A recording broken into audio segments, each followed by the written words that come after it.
नमस्कार दोस्तों, उमंग study YouTube channel पे आप सबों का बहुत-बहुत स्वागत है। तो दोस्तों इस लॉकडाउन में दोस्तों आप लोग इंटरव्यू को मिस कर रहे थे और हम लोग भी इंटरव्यू लेना मिस कर रहे थे। तो फाइनली दोस्तों टेक्नोलॉजी की मदद लेते हुए हम वीडियो कॉल पे आप लोग के लिए इंटरव्यू लेकर आ रहे हैं।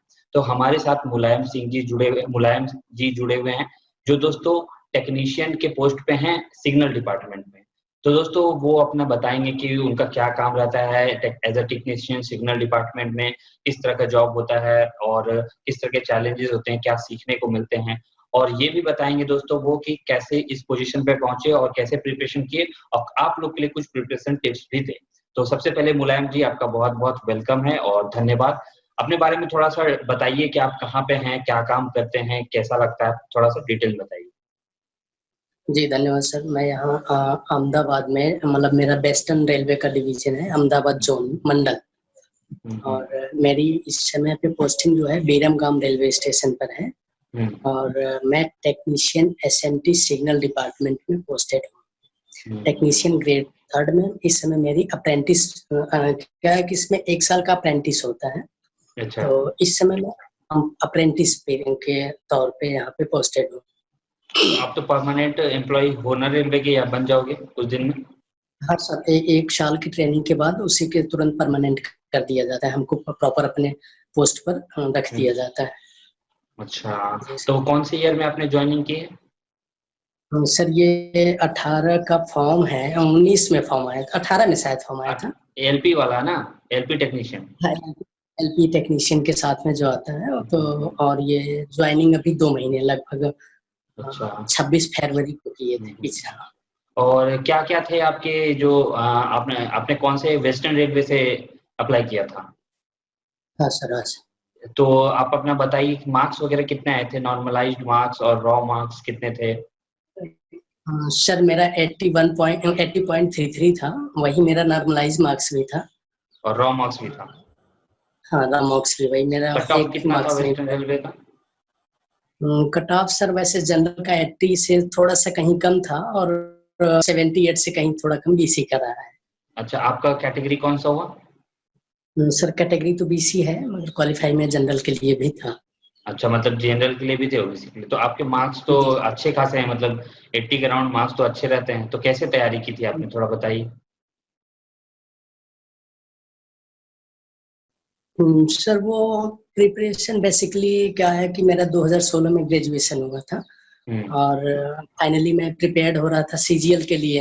हुँ, हुँ, मगर वो क्या है कि सीजीएल में कुछ हो नहीं पा रहा था तो हुँ, उसी बीच में आ गया एलपी टेक्नीशियन आ गया। हुँ, हुँ, तो मैं उसके लिए एलिजिबल था क्योंकि इंटर में मेरा मैथमेटिक्स था।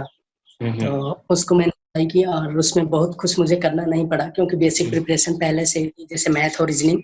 हुँ, हुँ, और इसमें बहुत ज़्यादा योगदान रहा है जनरल साइंस का, उसमें हुँ, भी फिजिक्स का बहुत ज़्यादा योगदान रहा है। तो वो मेरा कहीं न कहीं हुँ, इंटरमीडिएट में ही बेस अच्छा रहा था। हुँ, तो मुझे ऐसा उतना दिक्कत नहीं हुई, सारी चीज़ें मतलब ये फ्लो हुँ, में हुँ, होती चली गई, इसके लिए स्पेशल कुछ करना नहीं पड़ा था मुझे। हुँ, हुँ, हुँ। अच्छा कल परसों भी इंटरव्यू लिया 1-2 टेक्नीशियन लोग का। उन लोग का भी कहना था कि फिज़िक्स जो है और ख़ासकर जनरल साइंस वो बहुत इम्पोर्टेंट है। हाँ, तो आपने कैसे किया था बिल्कुल। और किस तरह से ये इम्पोर्टेंट रखता है? सर वो फिजिक्स अभी जैसे जनरल साइंस का योगदान रहा है जैसे कि रेलवे के हर एग्जामों में जनरल साइंस का बहुत योगदान रहता जी, है। जी, हाँ। तो जनरल साइंस सर आप जैसे लूसेंट को भी फॉलो कर सकते हैं और हुँ, किसी हुँ। कोचिंग का अगर अच्छा मटेरियल है तो उसको भी फॉलो कर सकते हैं हुँ, हुँ, हुँ, हुँ। और अपने से भी पढ़ सकते हैं, कोचिंग से भी पढ़ सकते हैं। मेन चीज़ इस चीज़ें निकलनी चाहिए, आउटपुट होना चाहिए, कोई क्वेश्चन पुट अप हो वो निकले, पढ़ने से नहीं हुँ, होना हुँ, चाहिए। हुँ, हुँ, हुँ, हुँ। जी सर। अच्छा आप जैसे कि ये बता रहे थे तो आप एलिजिबल किस बेसिस पे थे? आपने मतलब कि डिप्लोमा किया था, आईटीआई किया था या बीटेक किया था? जी सर एसएमटी में जो टेक्नीशियन के लगभग 27 या 28 डिवीज़न हैं, हुँ, तो हुँ। उसमें 2 डिवीज़न है सिग्नल और टेलीकॉम। हुँ, हुँ, सिग्नल हुँ। और टेलीकॉम के लिए इन्होंने इंटरमीडिएट में मैथमेटिक्स होना चाहिए। अच्छा, कोई भी तो टेक्निकल डिपार्टमेंट टेक्निकल नहीं होना चाहिए डिग्री, ज़रूरी नहीं? आईटीआई और बीटेक आईटीआई नहीं होना चाहिए। खैर टेक्नीशियन में सिर्फ़ आईटीआई को माँगा था, हुँ, मगर 2 हुँ। ट्रेड ऐसे भी हैं जो सिग्नल और टेलीकॉम, उसमें अच्छा। सिर्फ़ और सिर्फ़ इंटरमीडिएट में मैथमेटिक्स होना चाहिए। हुँ, हुँ, हुँ, हुँ, हुँ। अच्छा थोड़ा अपने काम को ना विस्तृत तौर पे बताइए कि जैसे एक कोई हम अभी जैसे स्टूडेंट्स हैं, अभी तो वो हाँ सर। टेक्नोलॉजिकल टर्म नहीं समझेंगे, टेक्निकल टर्म नहीं समझेंगे, तो आसान भाषा में उन लोग को समझाइए, आम आदमी को भी, कि आप क्या करते हैं रेलवे सर जो बेसिकली हमारे टेक्नीशियन का जो काम है, में। तो जो हमारे मतलब सिग्नल वालों का जो काम है, हम्म। ट्रैक मेंटेन करना। जब हमारी ट्रेन एक ट्रैक से दूसरे ट्रैक पर जाती है, हम्म। तो जैसे उसको ट्रैक चेंज करना होता है। जैसे कि क्या हम्म। होता है, कहीं कहीं मोड़ होता है तो ट्रैक चेंज करना पड़ता है। तो हम्म। ट्रैक जैसे अब प्लेटफॉर्म पे आती है, कोई गाड़ी प्लेटफॉर्म नंबर 3 पे भी आ सकती है, 5 पे भी आ सकती है। तो इसका मतलब है कि वो ट्रैक चेंज कर रही है तब प्लेटफॉर्म पे आ रही है। जी जी। मतलब जैसे स्टेशन मास्टर अगर चाहेगा तो उसको प्लेटफॉर्म नंबर 1 पर लेगा, स्टेशन मास्टर चाहेगा तो उसको 5 पर लेगा। तो 1 और 5 आ सकती है जब वो दूसरा ट्रैक चेंज करेगी। अच्छा तो जब ट्रैक, हाँ सर, तो ट्रैक चेंज जहाँ पर होता है वहीं पर एक पॉइंट मोटर लगी होती है, पॉइंट मशीन उसको बोलते हैं। अच्छा। तो वो पॉइंट मशीन चल के ट्रैक को सेट करती है। हम्म। तो जब हमारा ट्रैक सेट हो जाता है तब ये डिसाइड करता है कि हमारी ट्रेन किस वाले प्लेटफॉर्म पे जाएगी।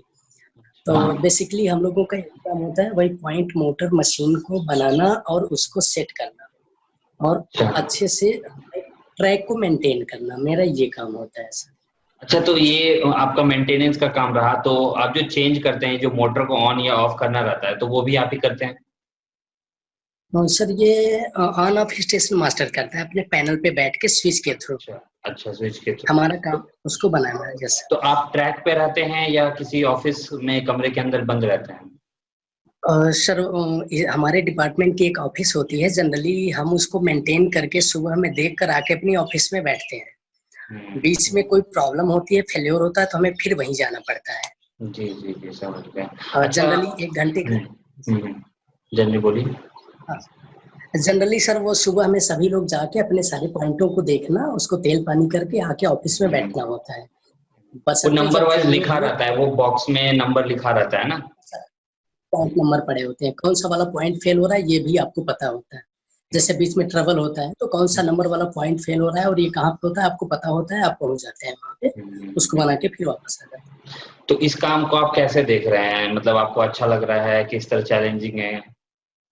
सर अब अच्छा तो बहुत नहीं कह सकते, मगर ये कि अब ठीक है जो भी है अब काम है। इसमें एक प्रॉपर चैनल अच्छा है सर। चैनल ये अच्छा है कि जैसे आप आज टेक्नीशियन 3rd में है, कल टेक्नीशियन 2 में जाएंगे, टेक्नीशियन 1 होता है, जेई होता है, एसएससी होता है। और अगर हम्म। आपको टेक्निकल मतलब ये कि इंटरेस्ट है तो आप बड़ी अच्छी पोस्ट पर यहाँ से थ्रू द चैनल होते चले जाएंगे और अच्छा। एक दिन में एक अच्छी पोजीशन ले सकते हैं। अगर आपका हम्म। इंटरेस्ट है तो, नहीं तो हम्म। कोई बात नहीं, आप बड़े अच्छे हैं। मतलब कि अच्छा लॉन्च पैड आपको देता है अगर आप आगे बढ़ना चाहें तो? बिल्कुल सर, चैनल अगर आपका इंटरेस्ट है और आप उसमें जुड़ना चाहते हैं, आगे बढ़ना चाहते हैं तो खूब आराम से बढ़ते चले जाएंगे। और सर इस डिपार्टमेंट में तो मैंने ऐसे भी लोगों को देखा जो हेल्पर से एसएससी तक गए हैं अच्छा यहाँ पे आने के बाद। हाँ अच्छा। सर, हाँ सर। हेल्पर से ऐसे, तो उसके लिए क्या मतलब कि उनके एलिजिबिलिटी क्राइटेरिया क्या होने चाहिए? अगर मान लीजिए जैसे आप हैं, तो आपके पास कोई टेक्निकल डिग्री तो नहीं है, तो क्या आप जूनियर इंजीनियर बन सकते हैं? बिल्कुल सर, बिल्कुल बन सकते हैं। यहाँ पे क्या होता है कि जैसे हम क्या किए कि 2 साल का 1 साल का अप्रेंटिस है और 2 साल सर्विस के बाद हम क्या कर सकते हैं कि जीडीसी के थ्रू जो वैकेंसी आती है उसका एग्जाम दे अच्छा सकते हैं। अच्छा। एग्जाम दे के भी प्रमोट हो सकते हैं और रेलवे में ऑलरेडी आपको एक्सपीरियंस के आधार पर कुछ इंटरव्यू इधर उधर सीनियर करा के भी बेसिस थोड़ा पे। बहुत, हाँ, सीनियर बेसिस पर भी थोड़ा प्रमोशन दिया जाता है। अगर जो हम्म। रियल प्रमोशन आपको पाना है तो एग्जाम के थ्रू आना पड़ेगा। जो अच्छा प्रमोशन जिसे आप कहते हैं एग्जाम के थ्रू। एग्जाम के क्योंकि थ्रू रेलवे यार। जब अच्छा, फिजिकली आपको क्या क्या मतलब होना चाहिए? जैसे कि किसी का मान लो कि अगर थोड़ा सा उंगली कट गया है, जैसे एक हमसे पूछ रहे थे, तो क्या वो इस पोस्ट के लिए एलिजिबल होंगे? फिजिकली पूरा 100% होना चाहिए? आइज भी बता दीजिए थोड़ा सा। फिजिकली सर बहुत यहाँ मैटर नहीं करता है। आपको ये है कि फिजिकली में देखने में अपना काम आप अगर अपने से कर पा रहे हैं तो ठीक है, पैर हाथ होने चाहिए और आप अपना काम ठीक से कर पाते हो सारी चीजें तो वो ठीक है, चल जाता है। फिजिकली चश्मे इतना मैटर। चश्मे वाले को भी ले लेंगे आपके डिपार्टमेंट में? सर इसमें क्या है कि B2 कैटेगरी का मेडिकल है तो मेडिकल भी बहुत वो नहीं, चश्मा उस्मा चल जाता है जी। हम्म। अच्छा, थोड़ा सा आप पीछे चलते हैं और पढ़ाई के ऊपर बताइए। आपने 12th हाँ 2016 में पास किया? इंटरमीडिएट? नहीं सर, 16 में ग्रेजुएशन हुआ है मेरा। अच्छा, ग्रेजुएशन हुआ। तो कब से तैयारी करने लगे और क्या आपका रहता था रूटीन, क्या चीजों पे फोकस करते थे, किस तरह से की बताइए, थोड़ा सा टिप्स वगैरह बताइए बच्चों को। हाँ सर 2016 में जब पास आउट हुए सर, तो उस समय क्या था कि कंपटीशन लेवल तो कहीं न कहीं हाई ही था। 16 से ही एक ऐसा ट्रेंड आया है जो 15-16 में सर कंपटीशन को बदल के रख दिया। इसके पहले का कंपटीशन अलग रहा है और 15-16 के बाद का कंपटीशन थोड़ा-सा अलग रहा है। बहुत अलग। तो आगे सर, तो उसके बाद क्या हुआ सर कि फिर 16 में जब आए तो क्या किए कि पता था कि कोई भी सर अगर क्लर्क भी बनना है आपको तो अपना 100% देना पड़ेगा। एक छोटा-सा छोटी-सी भी नौकरी अगर निकालना है सर, तो आप जब तक अपना 100% कंसंट्रेशन नहीं देते हैं, इस समय नहीं निकल पा रहा है। तो बस इसी चीज़ को ध्यान में देके अच्छे से पर डे 3 से 4 घंटे मन लगा के बस मैं 3-4 घंटे ही मतलब? अच्छा, इसमें घंटे का खेला होता है या कंसंट्रेशन लेवल का या इफेक्टिवनेस क्या होता है? क्योंकि बच्चे लोग मुझसे पूछे थे कि सर कितने घंटे पढ़े? वो तो सर घंटे सबके लिए अलग-अलग होते हैं। मेरे लिए तो 4 घंटे पर्याप्त रहा, जहाँ तक मैं जानता हूँ। बड़ा एग्ज़ाम तो नहीं था मेरे लिए, मगर ठीक-ठीक भी 3 से 4 घंटे मेरे लिए पर्याप्त रहा। अच्छा, सैलरी आपको कितनी मिल रही है? अभी तो ट्रेनिंग पे हैं आप। सैलरी सर यहाँ पे ट्रेनिंग पीरियड में सिर्फ आपका बेसिक है और डीए है। बेसिक में मेरा 19,900 है, उसी का डीए 17% अभी आ रहा है, तो ये 23,000 कुछ रुपए होते हैं सर। अच्छा, जैसे कि और ये पूछना चाहेंगे कि आपने इससे पहले कोई और भी एग्जाम क्वालिफाई वगैरह किया था? हाँ सर एग्जाम मतलब प्री 1-2 निकले थे, जैसे सीरियल का एक बार प्री निकला था। अच्छा। और एमटीएस का भी फाइनल होते लगभग प्री मेन दिया था, थोड़ा सा बचा था।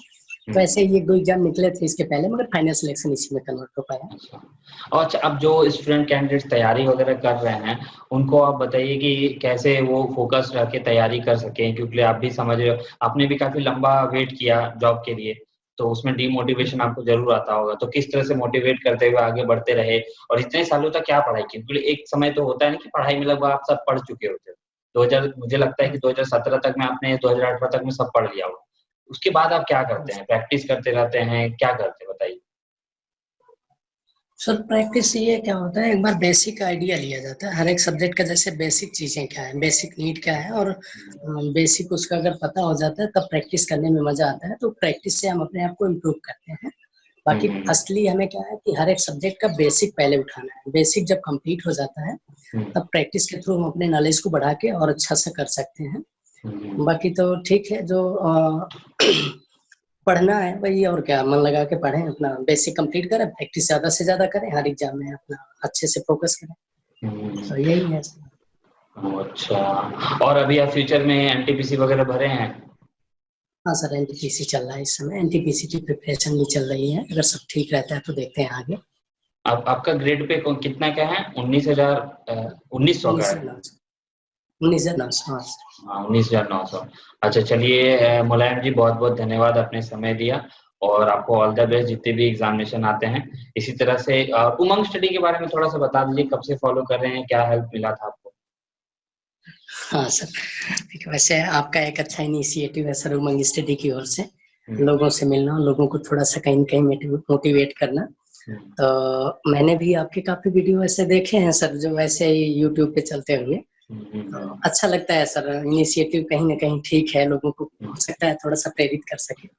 बाकी अच्छा है सर आपका इनिशिएटिव। चलिए धन्यवाद, और कभी फिर से मुलाकात होगी तो आपके जरूर हम डिवीजन में आएंगे। Thank you.